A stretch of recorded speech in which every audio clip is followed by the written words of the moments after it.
Welcome to another episode of The Horrific Podcast. We're two musicians who used to play in a band together and share a passion for scary movies. Each week we pick a different horror movie and dissect it to figure out what it was trying to accomplish, how well it did, and maybe even some larger truths about why people watch horror movies in the first place.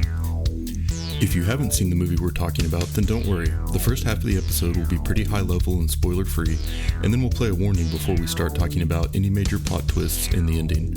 Thanks for listening, and we hope you enjoy the episode.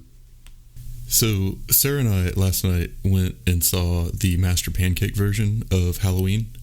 Oh, really? Yeah, at the downtown Alamo Drafthouse. Yeah. So that's where, if anybody doesn't know, there's like 3 local comedians that will just make fun of the movie. And I was actually a little curious how I'd feel about it because I legitimately like the movie, but it was really funny. It was a really, really good time, and I'm glad I went. I'd probably fight them. Well, most of the stuff that they pointed out was, I mean, I couldn't really argue with it. Like the fact that they're supposed to be in Illinois, but you can clearly see palm trees in several of the shots. Mm-hmm. And the fact that all the cars have California license plates. Didn't really pick up on that the first time, but it was kind of funny when someone pointed it out. But I'd still fight them just for show dominance. Yeah, naturally. That's how it works in this world, Daniel. I think that you just don't like the idea of me experiencing a movie with other people. Oh, or that, yeah. Yeah. Which generally I don't, so normally you're happy, but... Exactly. Yeah. Oh, great. Let's paint a picture of how much I hate everything. Yeah. I feel like... That's awesome, though. I would next time we go down to Austin, I really want to do that, because we've talked about it multiple times. Yeah. But I think that'd be fun. Yeah, it really is. I like it a lot. So. Yeah. Yeah. Plus, go to the Alamo Drafthouse. I don't think I've ever been there. I mean, I think I've seen it. Yeah. I mean, I assume we walked past it. Yes. Is it on 6th Street? Yeah, the downtown one is. Yeah. Yeah. So it'd be cool to do. Yeah. But it was a really cool experience, even, like in that context, seeing Halloween on a big screen. Like, that was just fun, So, we've talked several times about wanting to someday be able to, like, rent out theaters and do showings of, like, the Halloween movies that we really like. And so I feel like this was almost a little bit of a preview of that, and it was cool, and it holds up, and it's a good idea. But we are wildly off topic already. I like it. Yeah. This week, we watched...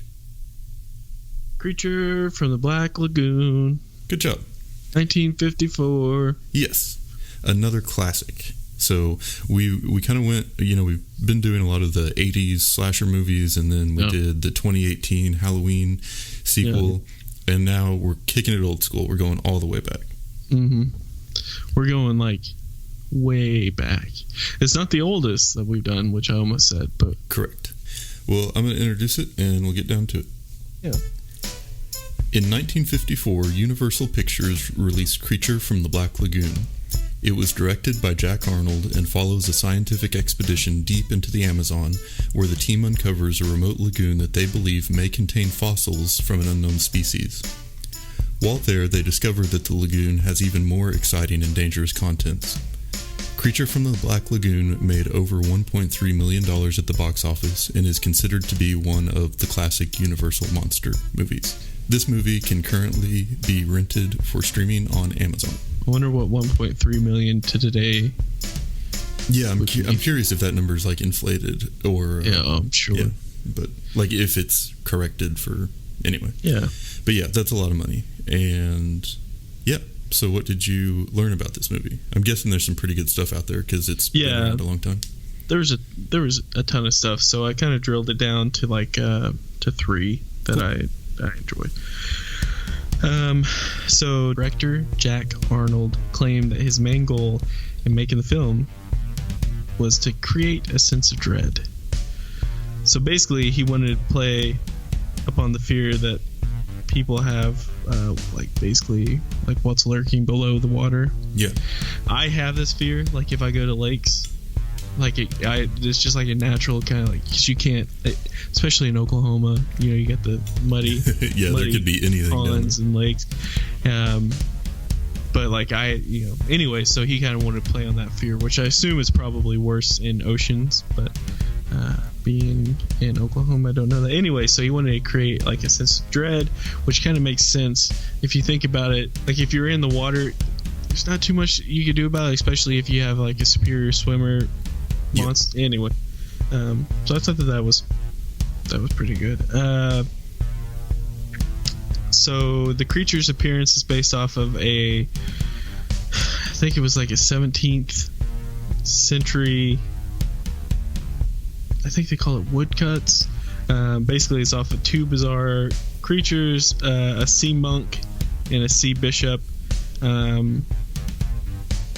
Basically where this fact is coming from is that they based the image of this monster off of two 17th century monsters, which I really like. Like I think that's you like the historical cool tie-in. Mm-hmm. Yeah, I feel like that's pretty cool because as time has gone, like something in 1954 for me isn't nearly as scary as something that maybe came out in current day. Mm-hmm. So imagine like in the 17th century, like how screwed up, like how scary these sea monk and sea bishops were. Anyway, so I got that, and then the last one, which I actually thought that this one was kind of interesting. When I was watching the movie, I was having issues. Like distinguishing like two characters, and it was like Mark and what's the other guy's name? Mark and David. Yes.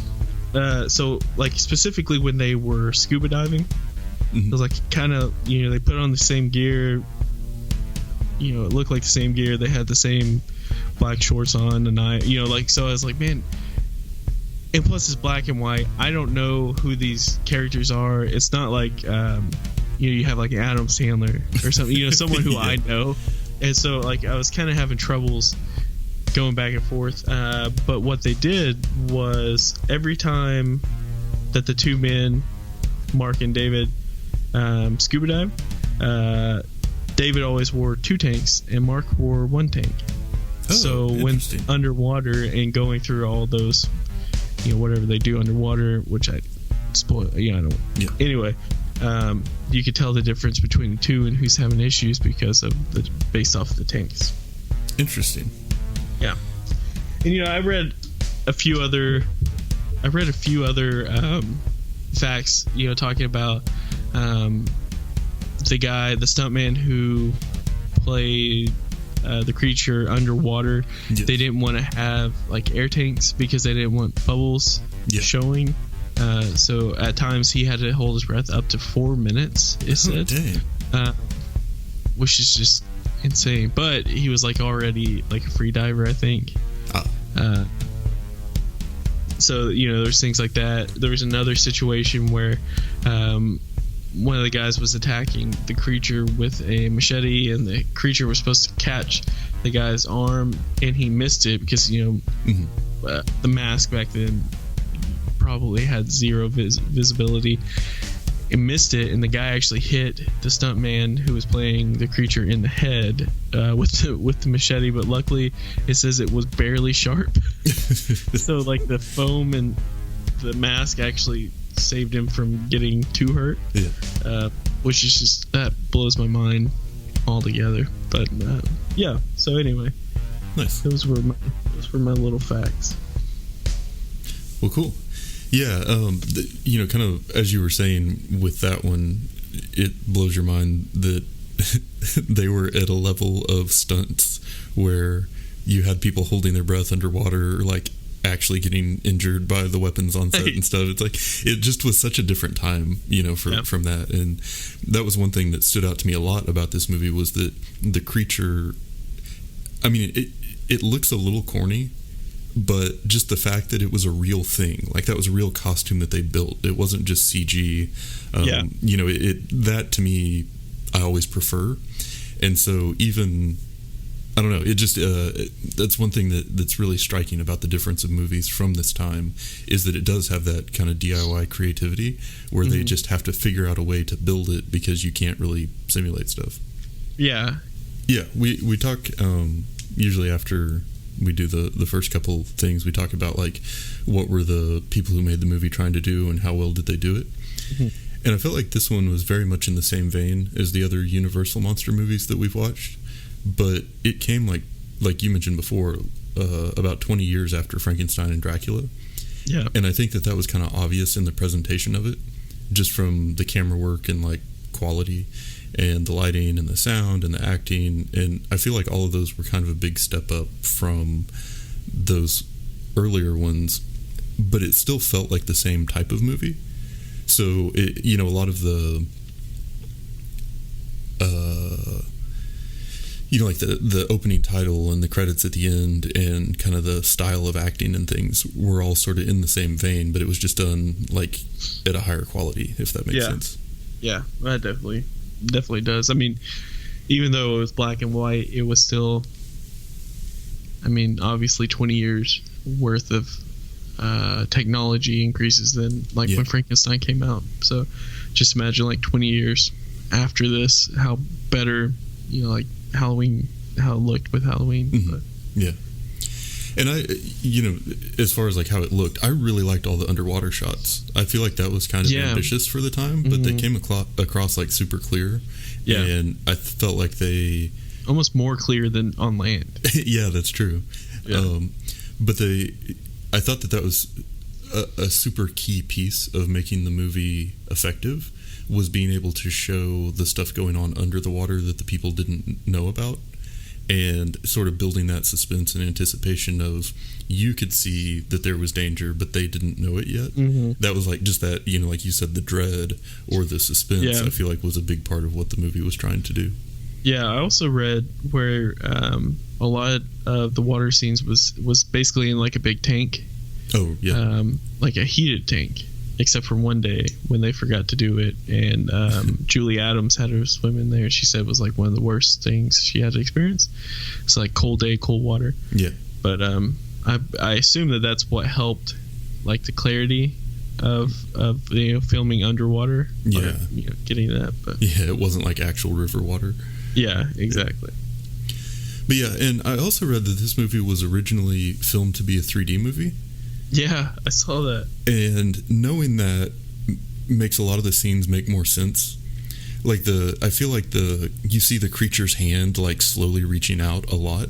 Yeah. And when I watched it, I didn't know that it was meant to be 3D. So I was like, why do they keep doing that? That's so annoying. But if it was like reaching out of the screen towards you, I could see that being like way more effective and interesting. Mm-hmm. So I feel like there were a lot of scenes that were kind of set up that way, where watching it in 2 dimensions now, it's like, this isn't effective. Why is the camera on that so long? But if you were experiencing it, and I guess at the time that had been like a really big thing for a while, was 3D movies, which I never thought like, oh yeah, in the 1950s 3D movies were a thing. But yeah, apparently they were. Yeah, that's a good point, because I wouldn't have thought the same thing either. Even now, I feel like they're kind of yeah. It's just like, wow. I feel like it comes in waves. Like for a while, they'll try to release everything in 3D, and then they're like, yeah, it's just not worth it. So yeah. So a question I have for you is, how is this movie trying to be scary? I think it had like kind of like what you're touching base on. Like there were multiple scenes where like, the crew was facing forward, but the monster was coming behind them, kind of thing. So the way it was scary for the viewer was you were wanting to like scream at the scene, like, or scream at the screen. That's hard to say, dude.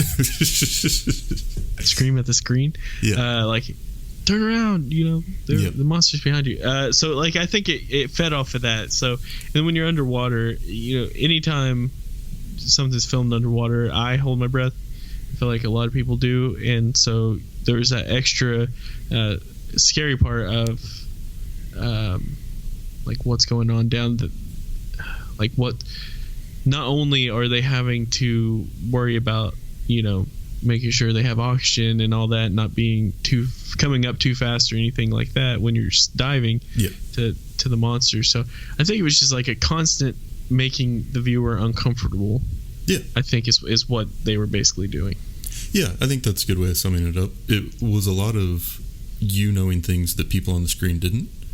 So, yeah, I mean, just like you said, it's sort of that empathetic fear response of knowing that they're in danger, but they don't appreciate how much danger they're in. And I feel like the filming did a lot with that because, you know, kind of that transition between the overwater and underwater shots was a big piece. But this movie wasn't like graphic or gory at all.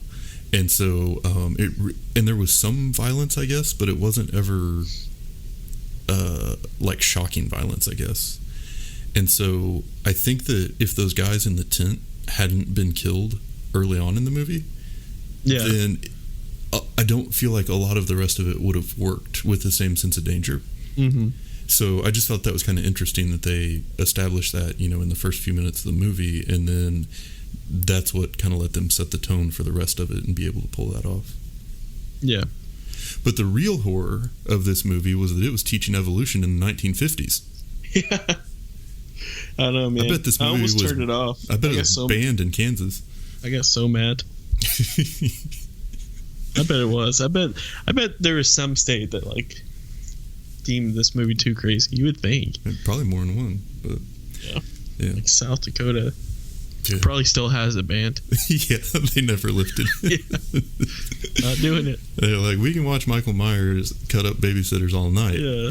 But don't you make a movie about a creature that evolved. Yeah. Anyway, so who do you think would like this movie? Obviously not people in Kansas, but who else?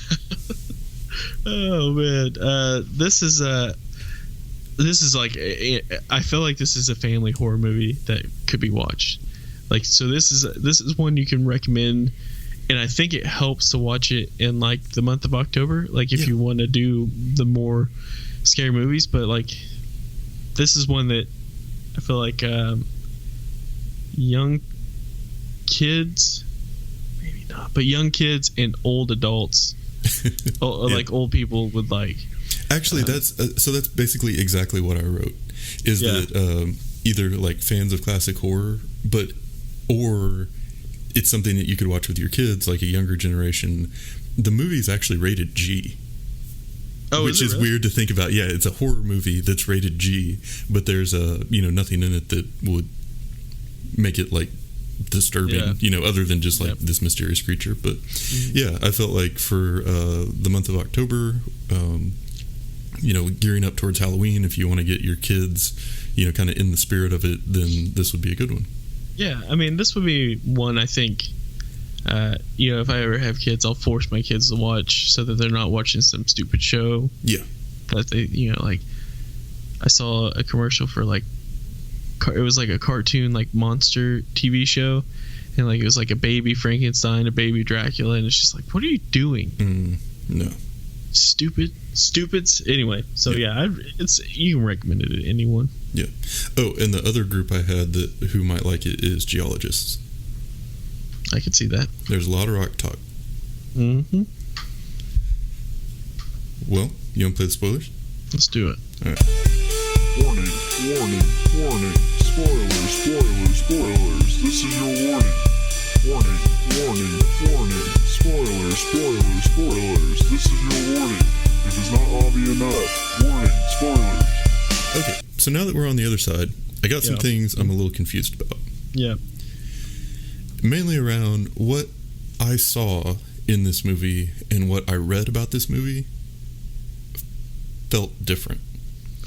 And where the main areas where I get into with that is, first of all, so what I read about it was like that the Gill man that he was just investigating the tent and then they attacked him and then he killed them. Yeah. In the beginning, but it seemed to me like he was attacking them from the beginning. Well, he got hit though immediately as soon as that opened up. They hit him with like the fire with the lantern. Yeah. And so I thought that's why later on in the movie, the lantern, he was scared of it. It wasn't fire. It was because he got hit by it. Yeah, but like just the way that when you first see his hand come up out of the water and you hear that music, like they're obviously trying to signal danger. And so then he's like going towards it. And I felt like the movie, anytime he was around, was trying to play up the danger. Right. But then from what I read, it was more like meant to be like a almost like Frankenstein in that he's sort of a neutral creature just reacting to what people are doing to him. Exactly. Yeah. So to me, in the execution of the movie, it seemed like he was made out to be sort of this like flat, dangerous, malicious thing. Mm-hmm. But then in the reading about it, it was more like he's a more sympathetic character that's just encountering a situation for the first time and trying to figure out how to react. So that was weird to me, and I think that the way that they did like the music and some of the filming contributed to that being less clear. And the other thing that I was confused on was like the romantic element. So it seems like the internet really, really thinks that he was in love with the girl. Oh, yeah. But I didn't really see anything in the movie that supported that. I think, like, maybe because, like, at the beginning he didn't attack her, and, like, he was just, like, swimming with, like, when she's swimming, he's just almost, like, kind of swimming with her. He seemed confused by her. Yeah, like, he was wanting to, I don't know, like, I had, like, kind of a theory that the creature fossil that they found was, like, his lover. It's kind of sad. Ex-lover, because she's dead. Kind of sad. But anyway, and he was just lonely. Yeah. But I don't know. I could see it, I think, just basing it off of the fact that he didn't attack her. Like, each time with her, he didn't kill her immediately. Like, he just tried to take her into the cave. I mean, like, he killed everyone else immediately. Except for her. Yeah. You know, there had to be some reason. Yeah, maybe so. I don't know.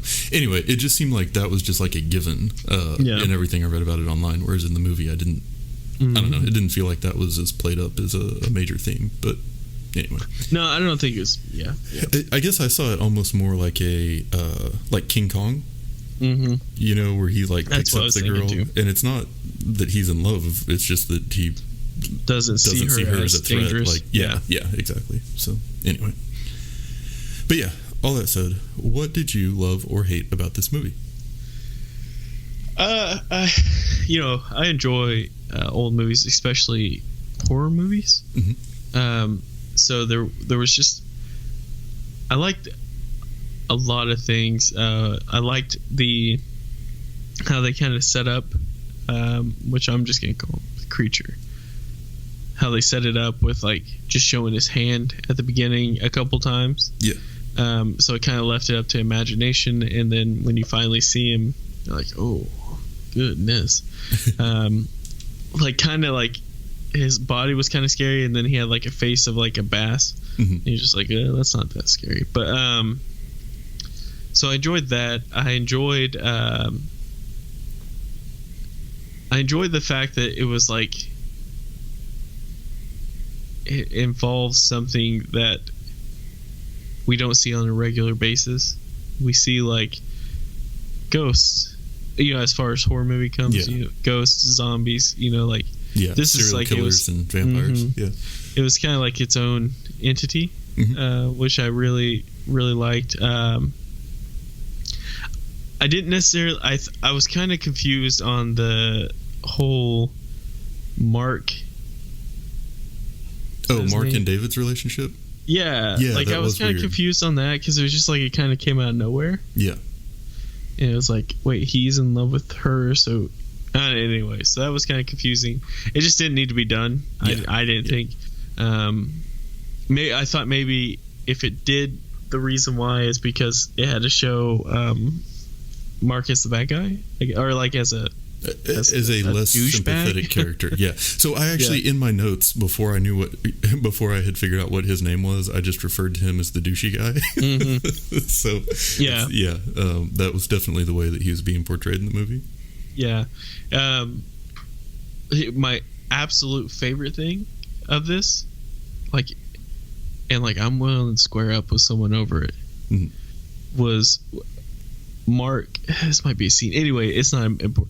Mark is telling the captain of the boat, saying, "No, stop. We're gonna get this creature." Like telling him what we're gonna do, saying like, "I'm in charge now." Yeah. And then boom, the captain pulls the knife out and has it at the guy's throat. And it was just like, what? The hell? He's like, "You don't tell me what to do." And Mark was like, "Okay." It was just, oh my god! Like, I love that scene. Like, that was so great because, like, if it was a modern movie, that's when it would have, tides would have turned and whatever. But the captain was just like, no. Yeah. And then everybody's just cool with it. And also, like, the captain got away with everything. Like, I love it, man. Is no one going to bring up the fact that he just had an entire box full of roofie powder on the boat? Like, this creepy old man on this nasty boat just has mountains of roofie ingredients. It's a requirement. And they're all just like, oh, cool, that's useful. Wait, what did you do with this? Never mind that. Don't look in the bottom of that boat. Like, wait, what'd you do with this, and how do you know it affects those monsters so well? What the hell? Why am I so groggy and sore this morning? Yeah. The monster is probably attacking the captain the whole time. But still, I was just like, that dude's tough. He's just not taking it. Yeah. And it was almost like he was just having fun throughout the whole thing. Yeah.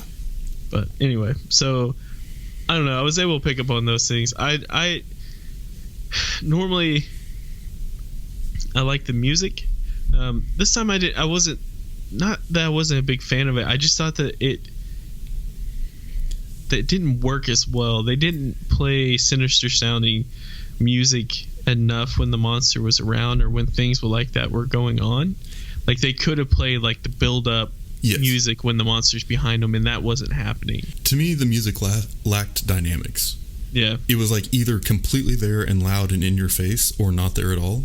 Mm-hmm. And I feel like for a lot of those scenes, especially when, the gill man was coming up behind them or whatever, they could have built that up instead of just having it like full blast every time.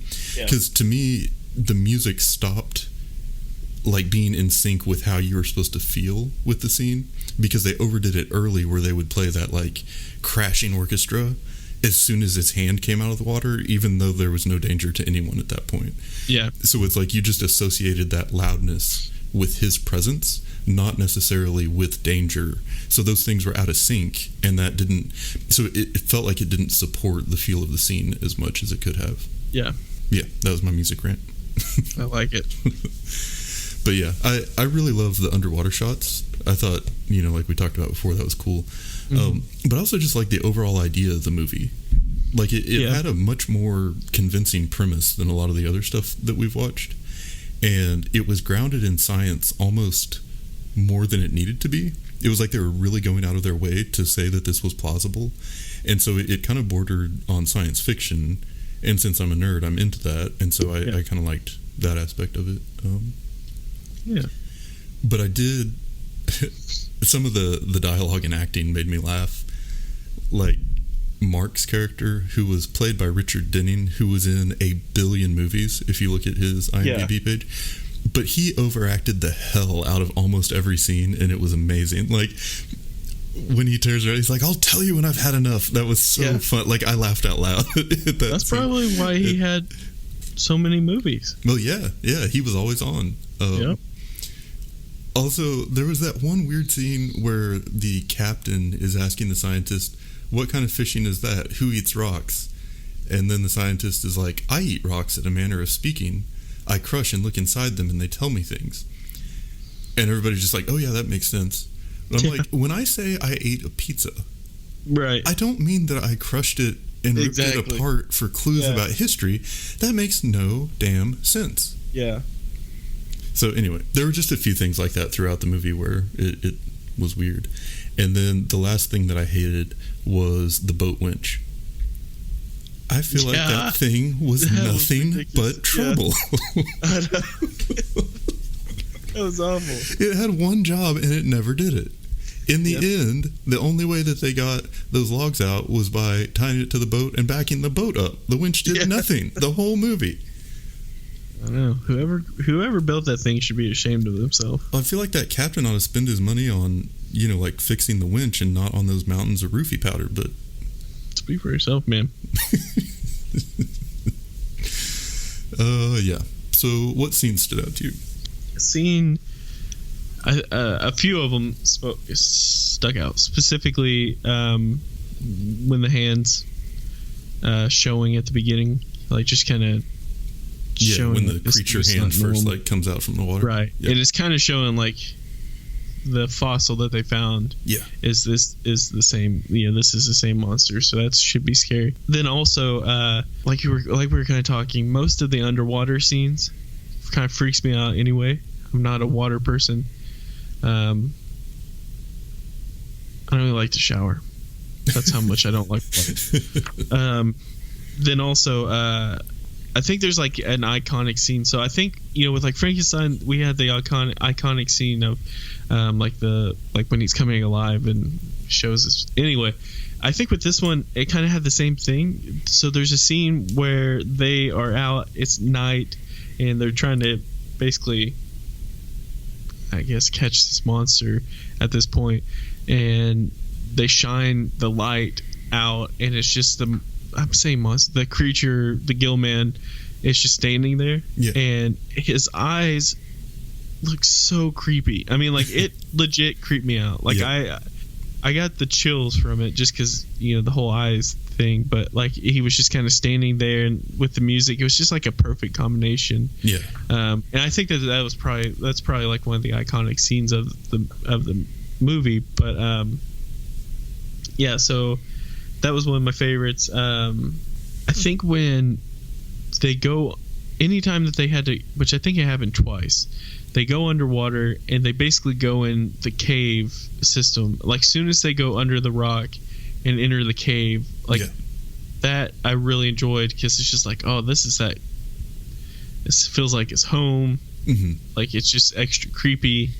But anyway, might be kind of reaching for that, but I mean, I think it's yet again one of those movies where anytime the creature is shown, I just enjoyed it. Like, I enjoyed seeing how they made the creature. I liked seeing the creature swim underwater.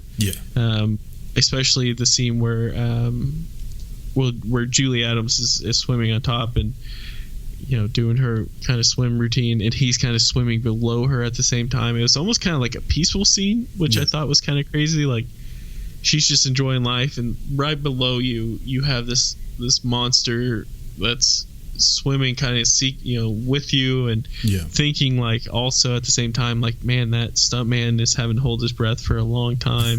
In that, which I assume the costume was like probably made out of like asbestos and steel or something, So, but yeah, I mean, it's just it was almost peaceful considering the context of what was going on.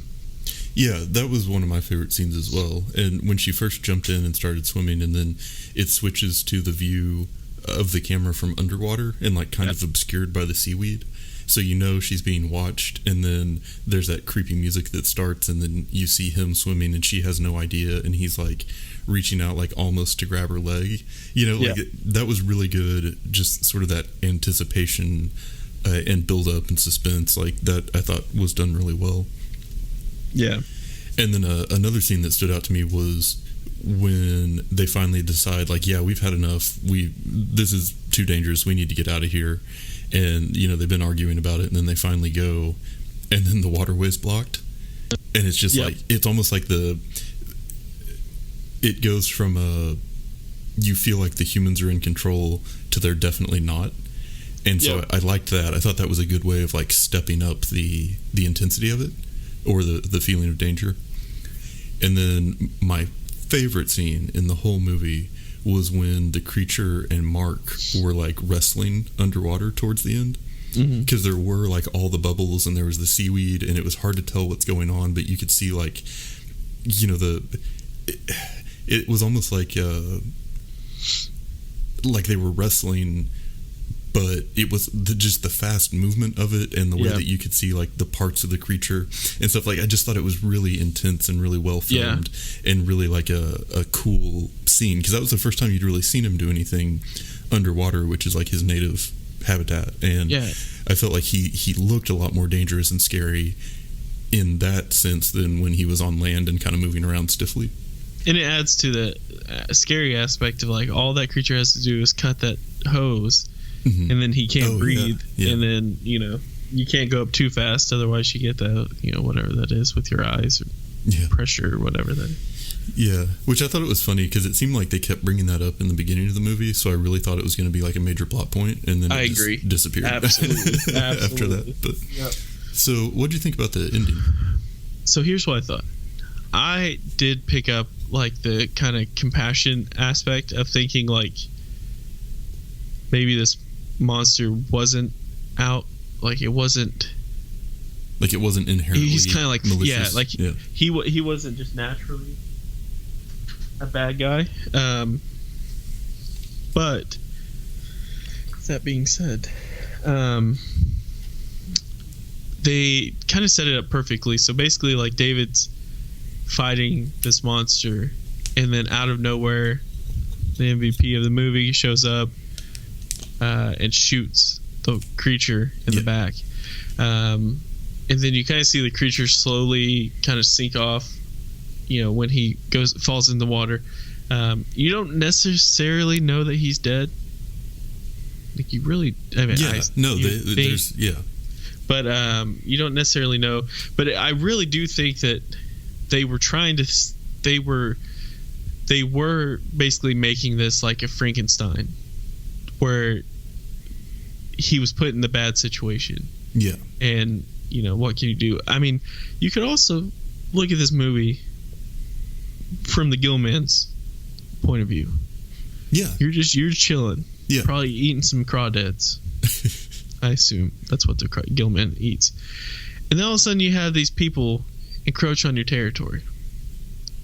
You're just trying to figure out, hey, who are these people? Just want to know. What's your name? How you doing? Where are you from? You get hit with a freaking lamp.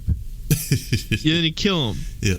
And then war's on. You step on my territory, war's on. I don't care who you are. Yeah. That's why when you come over, you tread lightly. That's true. I do. But anyway, I'm off topic. I'm sorry.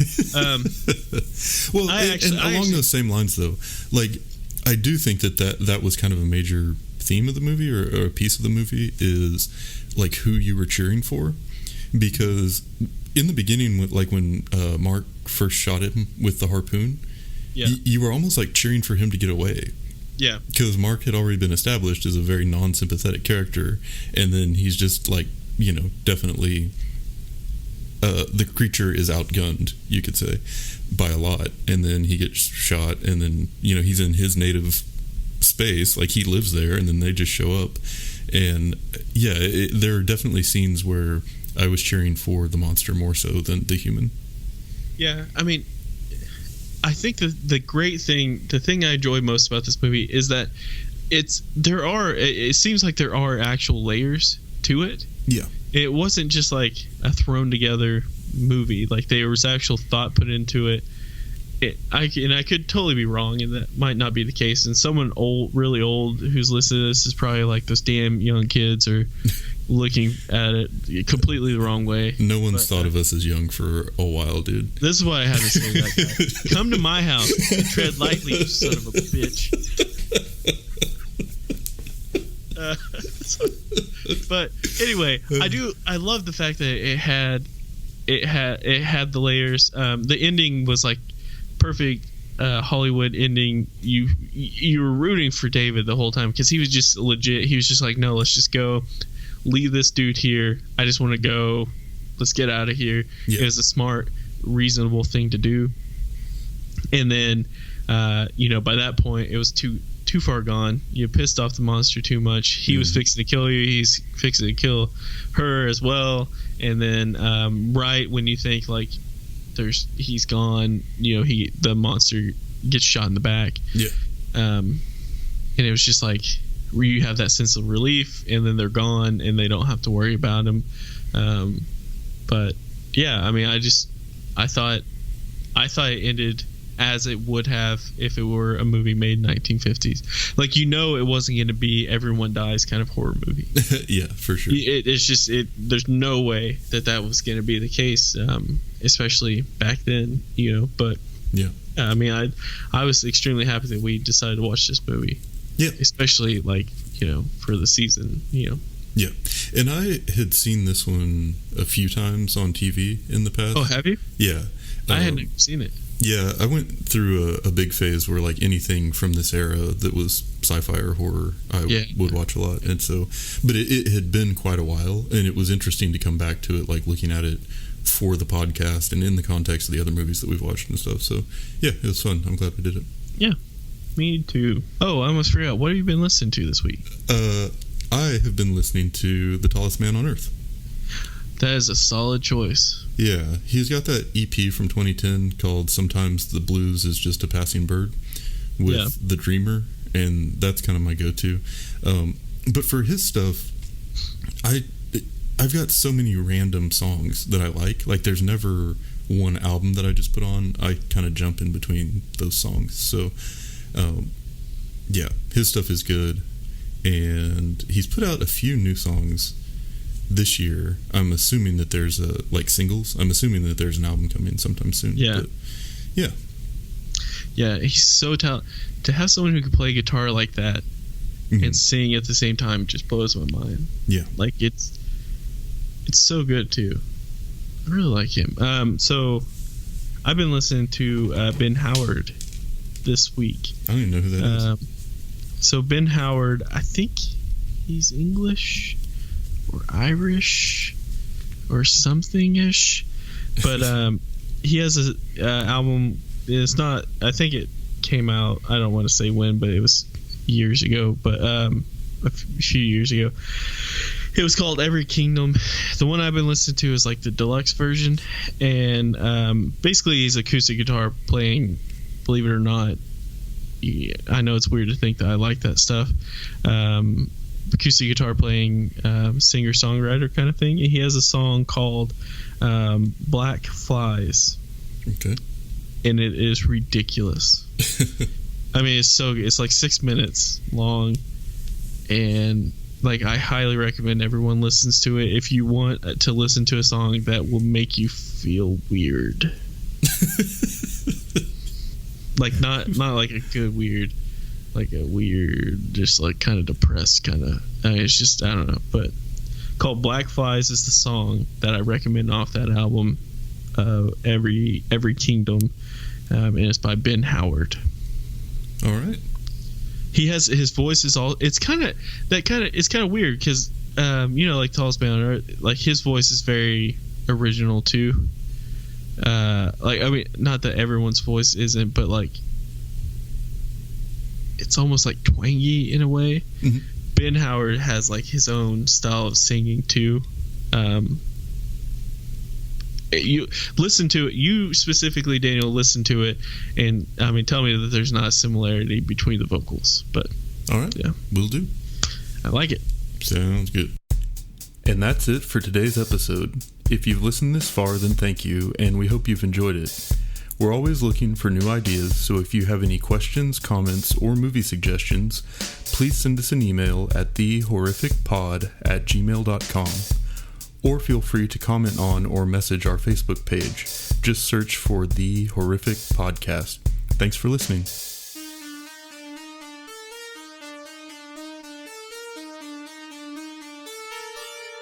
I'm kind of mad because the weapon didn't show. It's now saying it's not going to show up to Donnie's until Tuesday. But he was supposed to get the size and then also the switchblade comb. Oh, nice. But he got the switchblade comb, so it looks like all I got was a switchblade comb. Yeah. $4. Happy birthday, Donnie. That's what 5 years of friendship will get you. Yeah. Fucking kidding me. Yeah. I sent him a... I see the picture. He sent a picture. Oh, he sent a picture? Well, he not of him in it, but it's just... Was that on Amazon? Yeah. Oh my god. I searched for a sexy male costume or like sexy time male costume or something, and it opened a world of Amazon that I did not know existed.